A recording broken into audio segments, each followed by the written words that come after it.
You develop an instant global consciousness, a people orientation, an intense dissatisfaction with the state of the world, and a compulsion to do something about it. From out there on the moon, international politics looks so petty.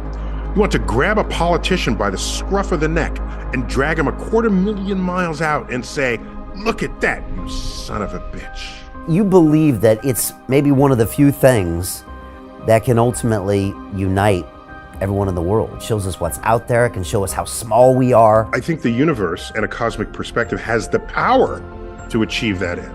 What would we look like to aliens? They approach Earth and they see mountains, oceans, land masses, clouds, as nature intends you to see Earth.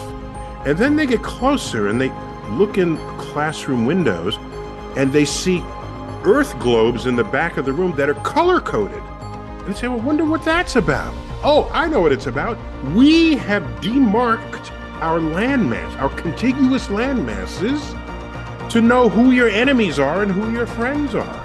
This would look wholly alien to aliens. I can assure you of that. I'm guessing they would just phone home and say, there's no sign of intelligent life on Earth. How long do you think it is until we identify organic life somewhere in the universe? So I think in our lifetime, we'll know whether our solar system has any life. And if it does, that's just our backyard. That opens the floodgates, likelihoods that life would be common practically in any star system that we come upon. If I could live forever, I wouldn't. If knowing you're going to die gives meaning to life, then the prospect of living forever means you have a life with no meaning at all. Be ashamed to die until you have won some victory for humanity.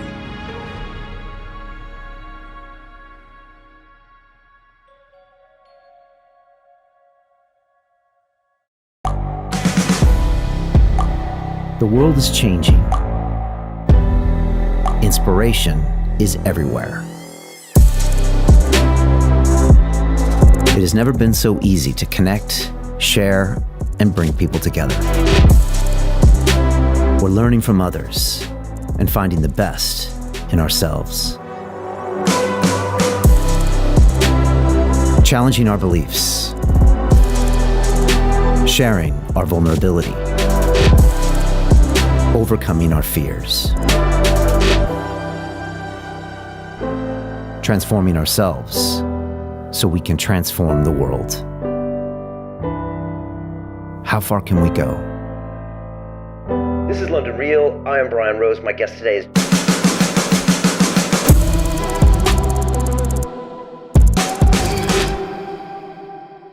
This is London Real. I am Brian Rose. My guest today is Neil deGrasse Tyson, the astrophysicist, planetary scientist, and author. For the last 30 years, you've dedicated your life to popularizing science in the mainstream media and are considered to be America's best-known scientist. You have served as director of the Hayden Planetarium at the American Museum of Natural History in New York City since 1996. You've been awarded 21 honorary doctorates, the Public Welfare Medal from the National Academy of Sciences, and the Distinguished Public Service Medal from NASA. Plus, asteroid 13123 Tyson is named after you. You've written 20 books, and your latest, Starry Messenger, is a wake-up call for civilization, where you explore the state of the modern world from your own unique cosmic perspective and through the rational lens of science. You believe we can address many of the issues facing the world, take accountability for our actions, and serve the greater good with a better understanding of our place in the universe. Neil, welcome back to London Real. Yeah, thanks. Thanks for having me. If I can make one or one and a half adjustments on that very flattering intro you offered me there. So one of them is, in case anyone was wondering, that asteroid with my name on it is a main belt asteroid, so its orbit does not cross Earth's orbit. There's no risk. You don't want the asteroid with your name on it to be the one that takes out the human species. Second, that the planetary scientist part of the ID there, that was on my wiki page that someone had put in. That was never true. I'm just a pure astrophysicist, and that's since been removed, duly removed. So I just want to update what you've got going there. I appreciate that. Yeah, never trust Wikipedia. Always check it. That's for sure.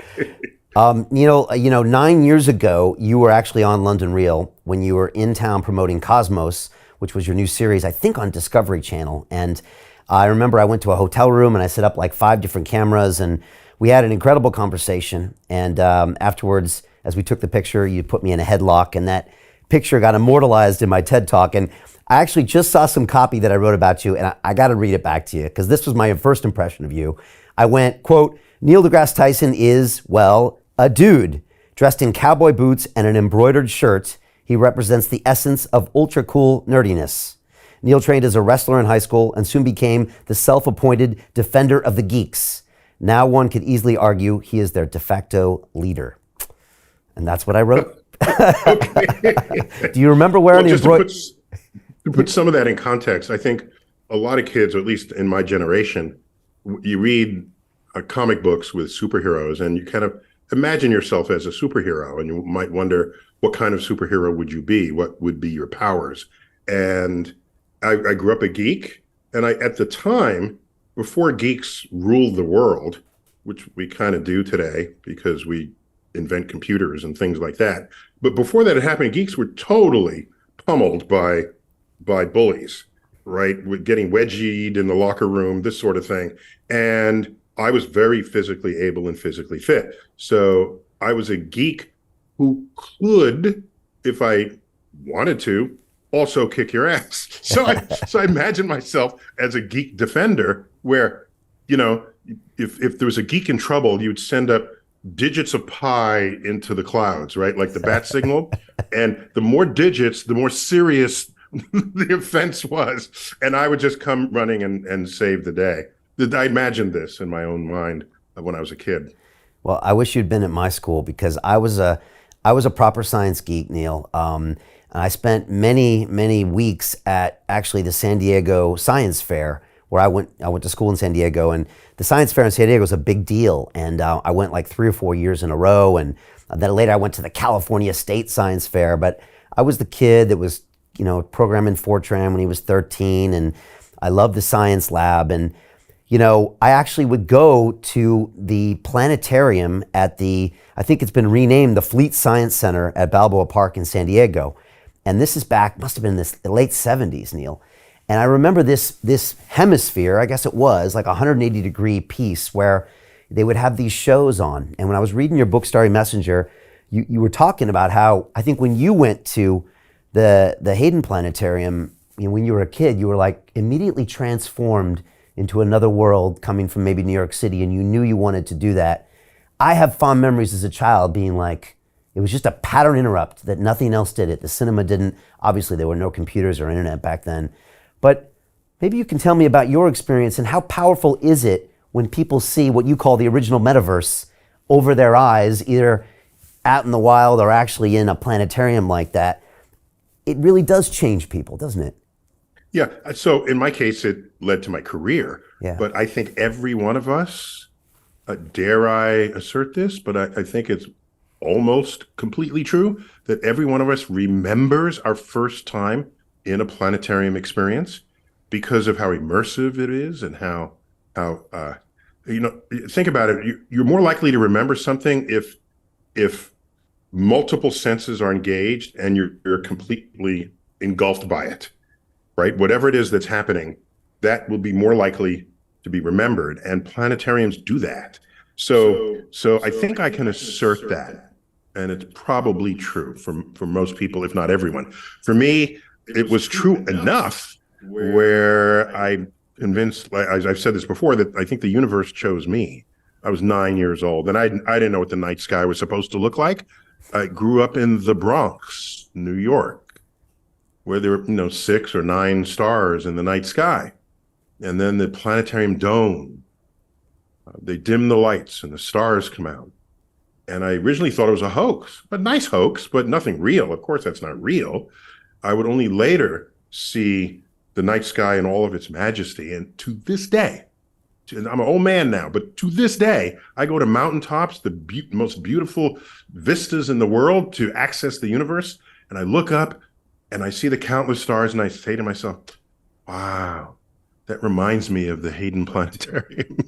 it's it's I don't know if that's a sad fact or a beautiful fact, but it's an evidence of how imprinted I was by that first artificially projected experience. Yeah, well, I remember mine distinctively. And look, I've been in London now for the last 20 years, and I think I see one star maybe on a good night, because we just don't have much of a starscape here. But I distinctly remember a trip I took to Botswana, and not expecting them. I knew I was going to see some giraffes and maybe some lions, but we were way out in the middle of nowhere.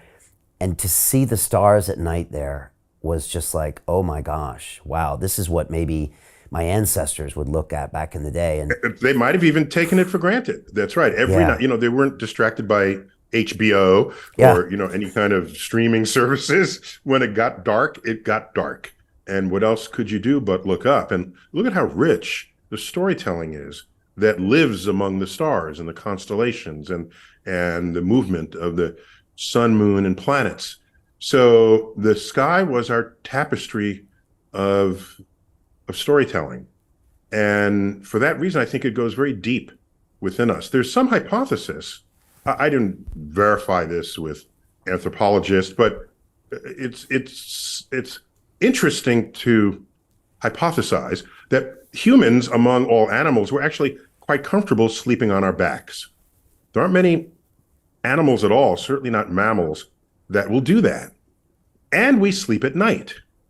So if you are sleeping on your back at night and you happen to wake up and open your eyes, you see the night sky. A turtle goes to sleep, wakes up in night, opens its eyes, it sees the ground. So do ants, so do beetles, so do birds, And so our curiosity with the night sky may go way deeper than just some modern fascination now that we have tools to access it. That's excellent. I've never heard of that thought and theory. That's a good point. And also, one thing I learned when I was out in Africa is that everybody's awake at night. Like the freaks come out at night, and that's when all the sounds are happening, and that's when it's dangerous there. Yeah, not all creatures are daytime creatures. Yeah. One thing I want to sort of nip in the bud, there are many people who visit the Southern Hemisphere. They go into the outback of Australia. You were in desolate areas in Africa, and they look up and they say, oh my gosh, the sky in the Southern Hemisphere is so amazing. And they get jealous. And I'm saying, no, that's not how this works. 90% of the human population lives north of the equator. And most of that population lives in cities where there's light pollution and air pollution and tall buildings, and we don't have a relationship with the night sky. So now I put you into the Southern Hemisphere, where only 10 or 15% of our population lives, and you look up and there's no light pollution, and you think it's an inherently better sky. But it's not. All the sky is great. We've just been deprived of it, having to live in the hemisphere where most of the light-generating civilization is located. Okay, very well said. And you believe that it's maybe one of the few things that can ultimately unite everyone in the world. Like, it's something we have in common. It's something that maybe causes primal feelings. It's something that can show us maybe what we really are. It shows us what's out there. It can show us how small we are. Is that a little bit of kind of what this book is about, or some of the thoughts in this book? I don't know if I want to say I believe it so much that I think it, I guess believe that's the right word. But I think the universe and a cosmic perspective has the power to achieve that end. And why? Because when you step out of yourself and ascend, not just to get a stratospheric view, because that's the common phrasing when you want to think that way, but we can go a step further and say, what do we look like from the moon? Get a genuine cosmic perspective. And one of the tropes I invoke for the chapters of the book is, what would we look like to aliens who have no preconceived notion of who and what we are, or how we view ourselves? And they'd come upon Earth, and maybe it's in their tourist guide. Oh, there's an Earth. It's got water and biodiversity. Let's take a look. And they go down to Earth, but they approach Earth and they see mountains oceans, land masses, clouds, as nature intends you to see Earth. And then they get closer and they look in classroom windows and they see Earth globes in the back of the room that are color coded. And they say, well, wonder what that's about. Oh, I know what it's about. We have demarked our landmass, our contiguous land masses, to know who your enemies are and who your friends are. Yeah, it was on the premise that, oh, this is geography. Well, no, it's the carving up of land masses that humans have done, the consequence of which, over time and over history, has been warfare, bloodshed. What side of a line in the sand do you live on? Were you born on? Who do you worship? Who do you sleep with? How reflective to sunlight is your skin color? We find all ways to divide and conquer ourselves. And this would look wholly alien to aliens. I can assure you of that. And I'm guessing they would just phone home and say, there's no sign of intelligent life on Earth.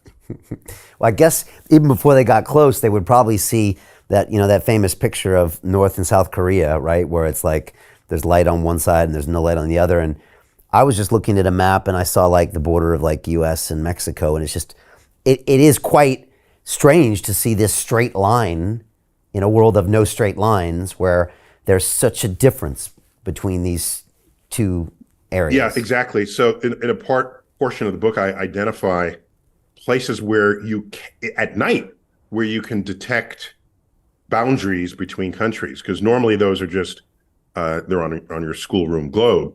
But yes, between North and South Korea at night, South Korea is lit with civilization, and North Korea is dark.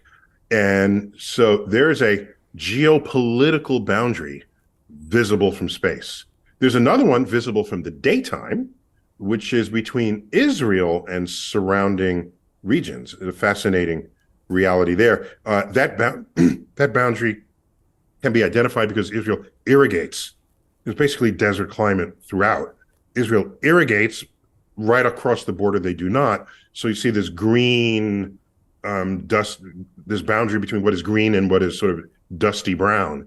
And so, but then you look at the GDP per capita difference between across those borders there and in Korea, it's a factor of 10, right? So we have evidence of economic disparity visible from space. That's extraordinary. What's going on? Aren't we all the same species? Isn't it? And I would have thought that when COVID came around, I tweeted, I was early out of the box. March 7th, maybe? March 6th? I tweeted, the coronavirus is like an invading alien species. It doesn't care what side of those lines in the sand you were born on. It only cares that you are a human. And it is an enemy of us all, and it will require invocations of the methods and tools of science to combat it, and not magical thinking. And so I keep thinking to myself, a common enemy to our entire species would be the most potent force for us to bind together to fight a common enemy. But there was the coronavirus, and that's not what happened. And I was very disappointed in us as a species about that. In fact, it seemed to divide us even more. Yeah, it's true. I mean, we've always seen those great Hollywood movies like Independence Day where we come together when there's that alien threat. So you kind of hope that we would, but yeah, I guess we kind of didn't in that case. I've been having these conversations, Neil, for 11 years, and with some of my greatest guests on this show, after talking for 2.5 hours, they almost always come to a conclusion that you came in the book, which is this simple statement of we are all one. And it's fascinating to me. I never saw this coming when I started broadcasting. And it could be a bodybuilder, you could be a scientist, an activist, an author, or whatever. And oftentimes it comes to the end of it and they say, you know what, before I go, I just think we need to remember we're all one. And yeah, in the chapter called Body and Mind, I explore how much effort we put in to make ourselves look different, not only from one another, but from what we might natively look like. I mean, look at what goes on. People with straight hair will curl it. People with curly hair will straighten it. People with dark hair will lighten it. People with light hair will darken it. Your muscles aren't big enough. You go to the fitness center. Your other body parts you get surgically. And so again, what would an alien think if they see us doing this? Look at the beauty industrial complex and what power they have over what we look like to ourselves. The alien would probably say, my gosh, these humans think that they are ugly beyond repair, given how much effort they are putting in to change what they look like right when they wake up in the morning. And that's a cosmic perspective on our conduct that I think can offer some insights into, like, what are you doing and why? Have you really thought about it? Yeah. Or are you just part of a system with no sense of what's driving it? You're just in the masses doing what you're told by others, even if you're not conscious of it. These are outlooks. By the way, why am I, an astrophysicist, talking about any of that? Because that's what it looks like when you're scientifically literate. When you're scientifically literate, you step back and say, well, why is it that way? You ask questions because you're curious about the engines of what's happening and other drivers and forces, be they hidden or obvious. And so you arrive at these perspectives and these conclusions that you wouldn't otherwise see or know.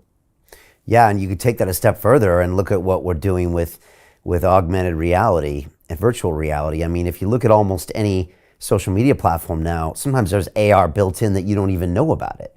You know, even Zoom has, like, you know, the touch-up feature, and you find yourself, you're like, oh, I prefer Zoom over this Microsoft Team thing. And it's like, yeah, it's because, like, you're in real time, your appearance is changing. So, yeah. And I like how you keep looking at things from the perspective of aliens. I'm curious, because in the book you talk about this concept of an overview effect.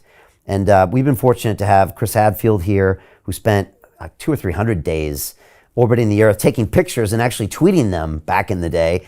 And then Terry Virts as well. And they both mentioned that seeing the Earth from up there made them think differently. I think you open up the book with a quote from an astronaut who looked down on the Earth.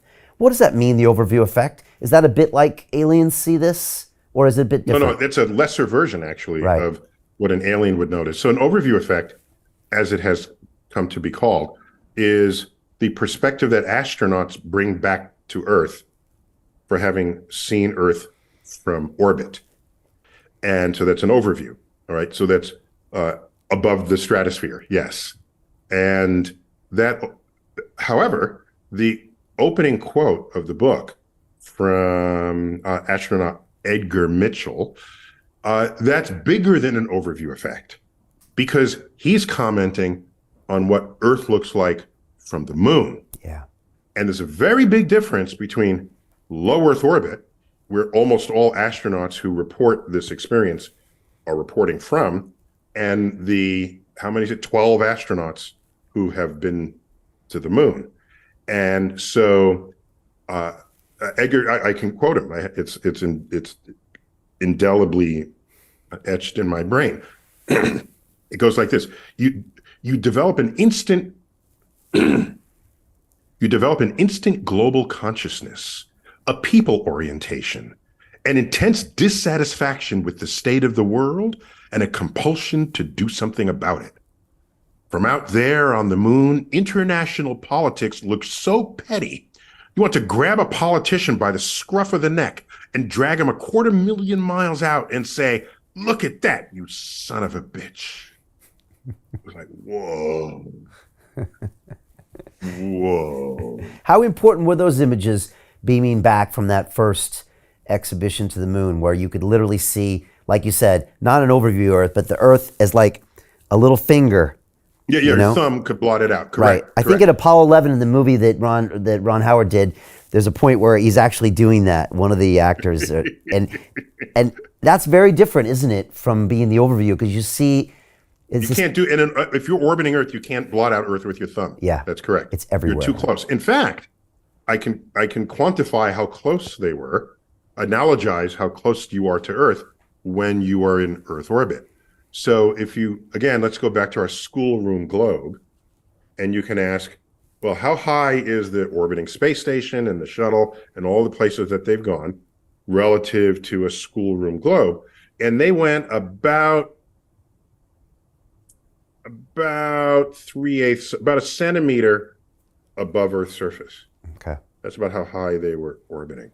When we look at they're out in space, and people ask me, you're an astrophysicist, do you want to go into space? And they mean like Earth's orbit? It's like, no, that's not far enough. Okay. I'm sorry. By the way, what's the distance from London to Glasgow, approximately? Oh, in like miles or kilometers or? Either, yeah. It's like probably a 6-hour train ride. It's probably 200 miles, 240 miles, something like that. Yeah. So that's about how, from that distance, put it vertically up, and that's how high above Earth they are. Right. So yes, the overview effect is important, and it is deeply moving, and astronauts have been brought to tears reflecting on this. But when you go to the moon, that's when you see Earth as this lone orb, adrift in the darkness of space, with, as Carl Sagan had said, with no hint that help is going to come from elsewhere to save us from ourselves, as he wrote so poetically in A Pale Blue Dot, his book reflecting on what it means to see Earth from a distance. Now, you ask, how did it change us? So the first images of Earth from the moon came back in 1968, Apollo 8. Right. And that's the famous Earthrise photo, where there's Earth on the lunar horizon. That's a flip for you right there in perspective. And what matters there is, this has been said many different ways. I will repeat it here, that we journeyed to the moon to explore the moon, and we looked back over our shoulders and discovered Earth for the first time. All major legislation related to the modern environmental movement occurred while we were on the moon, while Earth was visible to us from deep space. In the United States, and I would check some other resonant countries when I looked at the historical record, the United States did much of this first. In 1970, we were going to the moon. We founded the Environmental Protection Agency, which immediately then banned lead from the environment. All right, these are things we were thinking, not just locally, clean up my stream because there's pollution. We took a step back and said, oh my gosh, we're all in this together. Earth Day, the first Earth Day was 1970. Why wasn't it 1960 or 1980? We could have had it in 1960. People were thinking about Earth then, weren't we? A little bit, okay? But no, it happened in 1970. And there's I have a whole list in the book. The list is there. The point is, you can't put a dollar value on this change in consciousness. It's like a firmware upgrade to how we see and think about the world. In the United States, there's a very famous, perhaps one of the most famous public service announcements on television, and it was an American Indian in full headdress, and he observes people throwing trash out the window in a freeway after he gets out of his canoe from a river on the side, and the trash falls at his feet, and he turns his head. The commercial's 10 seconds long, 15 seconds long. Turns his head, and there's a tear coming down his cheek. I remember that. Anyone around remembers that commercial. Yeah. When did that commercial air? 1970, 1971. At the same time. And by the way, we've been throwing trash out the window long before 1970. So one could have done that, but we didn't. Oh, by the way, that actor was an Italian-American, has Italian ancestry. Back then, you could do that, I suppose. Yeah, right. Portraying a Native American. But so I cannot overstate the value of the cosmic perspective as it was brought to us from the Apollo era. And all I try to do in this book is broaden the meaning of a cosmic perspective to so many other sectors in our lives.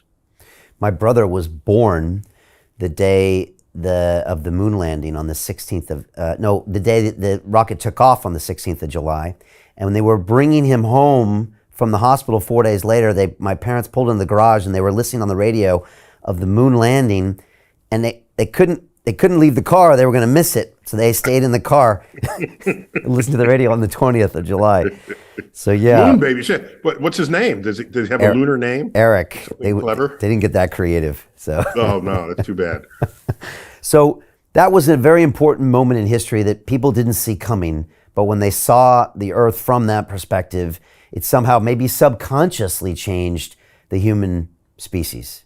That's why I referenced it as a firmware upgrade. Yeah. You know, the firmware in the deepest level of the software, it affects everything that unfolds beyond it. And if you asked people, well, why did you start Earth Day in 19? Well, it feels like a good idea, I think.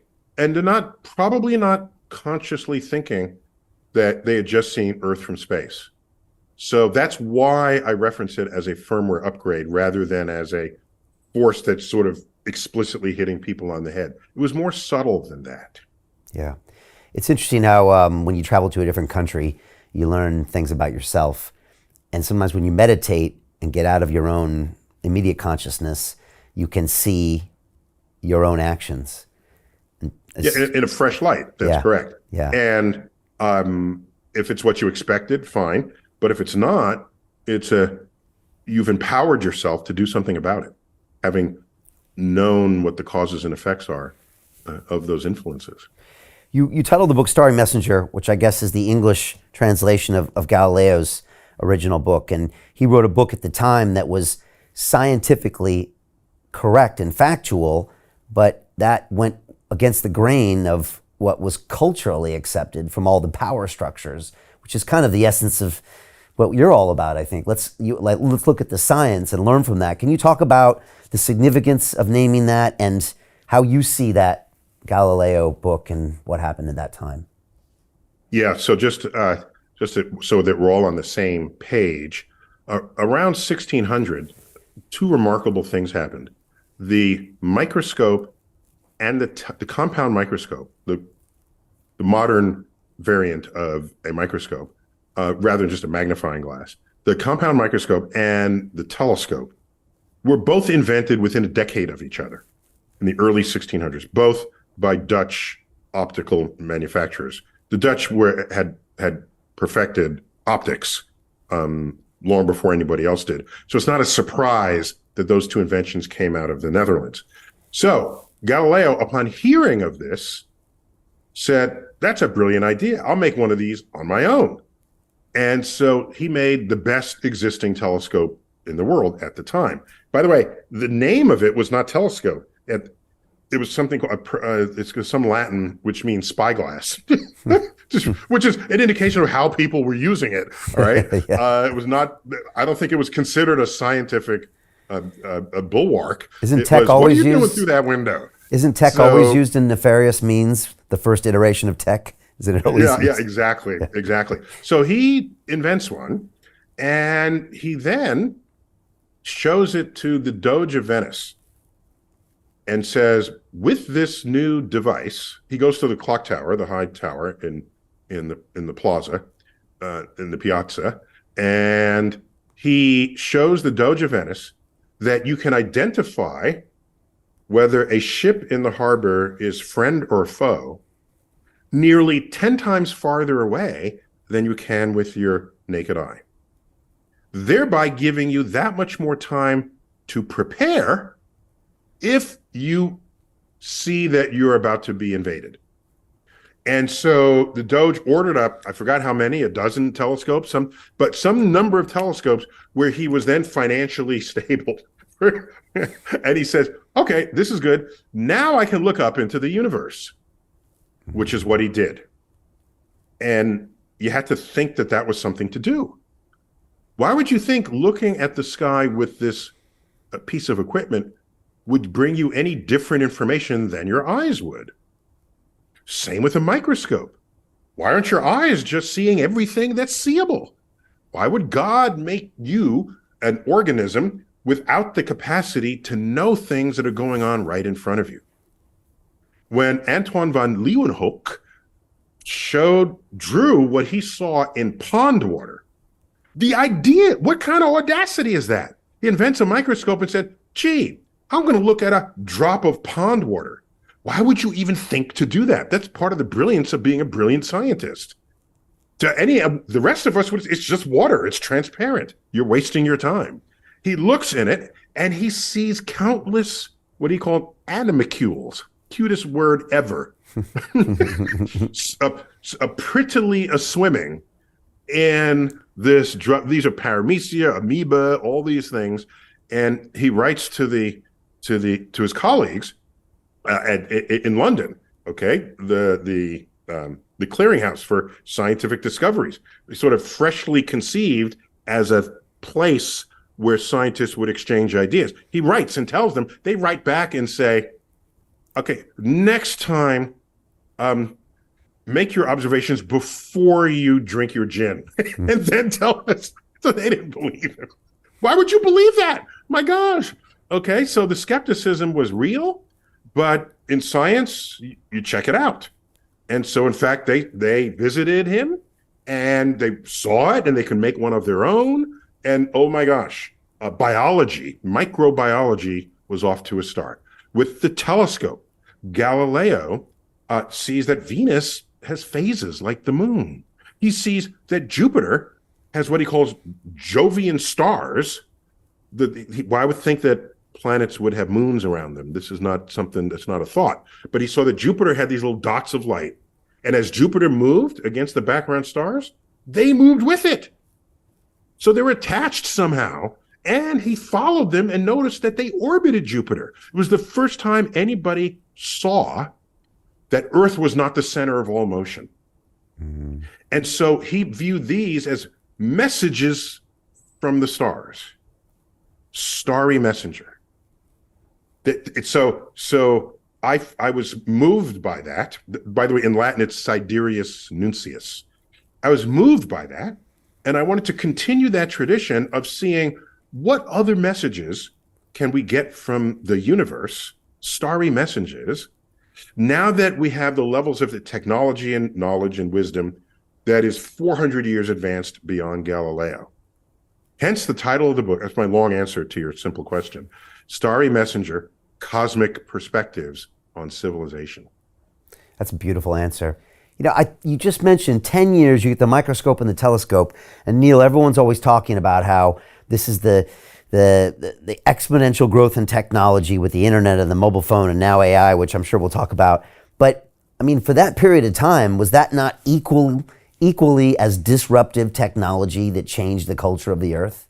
I would say that birthed, when you combine that with the invention of the microscope telescope, with Galileo's observations, and by the way, Newton was born, within a year of Galileo dying. And so Newton rises up and by the time he's 26, he discovers laws of optics and gravity. And so this is the beginning of our rise out of magical thinking. It is the beginning of science as a tool to shape our civilization. Because around 1600, Francis Bacon as well would codify what it is to put forth the scientific method. There were versions of it earlier, but around 1600 is when it became widespread, rather than just the writings of one philosopher or another. And when it becomes widespread, and you realize what you can discover with a hypothesis and a test of that hypothesis, and you discard what doesn't work, you keep what does.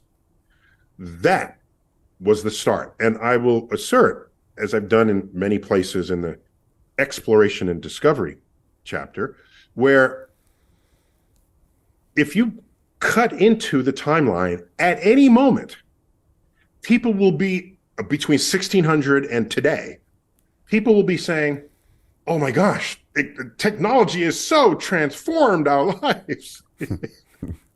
I have a book, 1898, that was a second edition of that same book written just a few years earlier. It was a book on the sun. Okay. And I said, well, why is there another edition 5 years later? And I read the preface. And he says, advances in our understanding of the sun have come so far in the last 5 years, we needed a new volume. This is amazing, with new telescopes and new ideas and understand. It was like, if you only knew. But what's going on there is that there's an exponential growth of discovery. And when you're on an exponential, everybody thinks all the greatest things happened in their own lifetime or in just their most recent years that they've had the thought. Everybody will think that no matter where you cut it. I've got people saying to me, isn't it amazing to be alive to see these images from the James Webb Space Telescope? My gosh, how lucky we are. And I'm saying, that's exactly what people said when Hubble was launched. Right. But it's amazing to be alive. Look at it. It's what people said when the Palomar telescope was finally up and running in the late 1940s and early 1950s, the most powerful telescope in the world, getting data on stars and and gas clouds. And we understand how stars are born, live out their lives, and die from those data. Oh my gosh. In the 1920s, Hubble, the man, has the then largest telescope in the world, 1/4 the power of the Palomar one I just described. He used that telescope to show that the Milky Way was not the only galaxy in the universe, and that the universe was expanding. Oh my gosh. Oh, incidentally, that decade, we are the centennial anniversary of that decade right now, was the discovery of quantum physics, which it would take 50 years, but would transform and birth and then transform information technology for us all.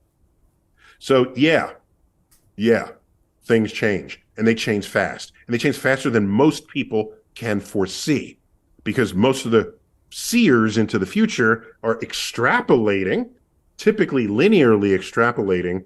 Well, we have 5 of these today, and in a few years we'll have 10 of them. Right? That's very linear thinking. They're not saying, oh, there's some other discovery that's going to come out of left field or right field somewhere else that'll completely disrupt this linear thinking. It's hard, if not impossible, to know that's coming. Now, culturally, when Galileo writes this book, what happens? Because Oh yeah, sorry, that was half of your question. Sorry, I got all carried away. So there was an embedded religious philosophy based on literal reads of the Bible, basically the Jewish Bible, so the Old Testament, where Earth is the center of everything. It's unmoving. Everything else moves around us. And of course, if that's God's word, it's unerring, and there's no latitude for it to be adjusted, and certainly not for it to be wrong. Galileo shows this, and he had a couple of interesting retorts attributed to him. One of them is, the Bible tells you how to go to heaven, not how the heavens go. So I thought that sounds like a lyric from a rap song. Yeah, right? yeah. And there's another one, and I will mangle this quote, but I'll get the right sense of it. When people were concerned that he's finding things out that God had not intended or did, he was a religious man. Everyone was religious back then. So he said, he finds it, again, I'm going to mangle this quote. He said, I find it hard to believe that God would endow us with the level of intellect we have and expect us to forego its use because he's applying his brilliance to his cosmic discoveries. And he's showing, no, Earth is not the center. All right. And of course, he was put on trial and then put under house arrest, and he was ordered to recant. And the Catholic Church, I think it was 1992. To continue watching the rest of the episode for free, visit our website londonreal.tv or click the link in the description below.